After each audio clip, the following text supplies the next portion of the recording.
When we say Pinocchio, the first thing that comes to mind is a small wooden puppet whose nose grows when he lies.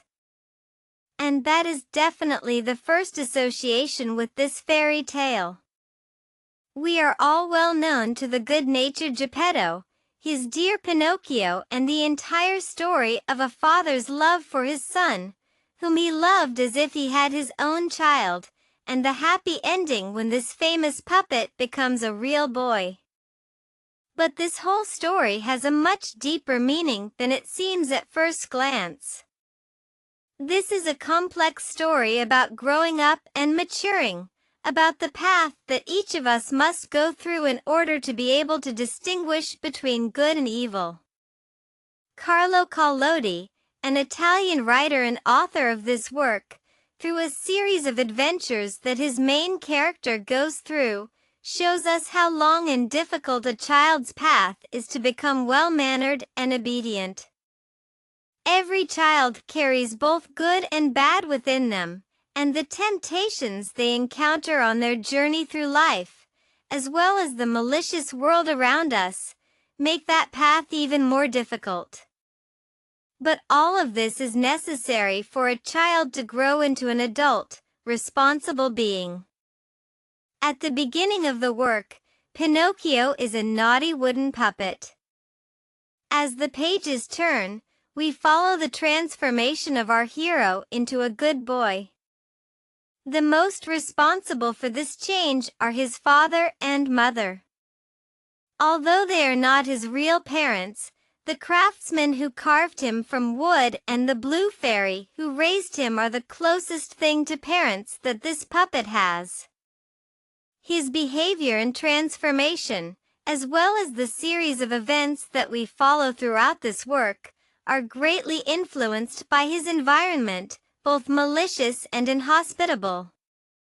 We can find many fantastic elements in the novel, starting with Pinocchio himself, who is a wooden puppet with human abilities and characteristics, to the fox and the cat, the good fairy and the great whale.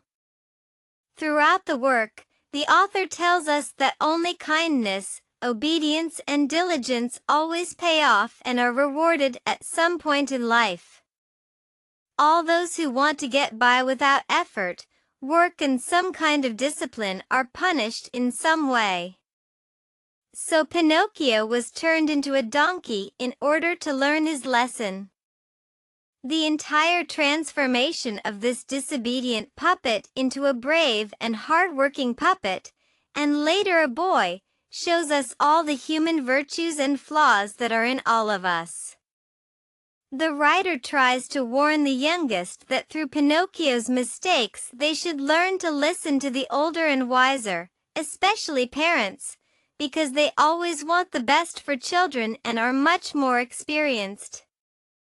Inexperience and a pure soul can lead children to a series of bad events because children do not know about the evil that is in this world.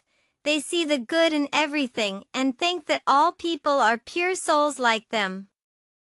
This work is a mixture of a novel, a fable, a story, and a fairy tale.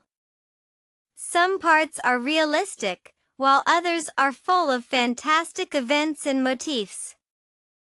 Due to its fairy tale motifs, the story is also suitable for the youngest readers, who can easily learn very useful things about life through it. In addition to this work, there is also a very famous cartoon Pinocchio, produced by Walt Disney in 1940. The authors slightly softened the original character of the main character, in order to make it more appealing to the youngest audience. In the hometown of the mother of the writer Carlo Collodi, in the town of Collodi, there is a monument to Pinocchio.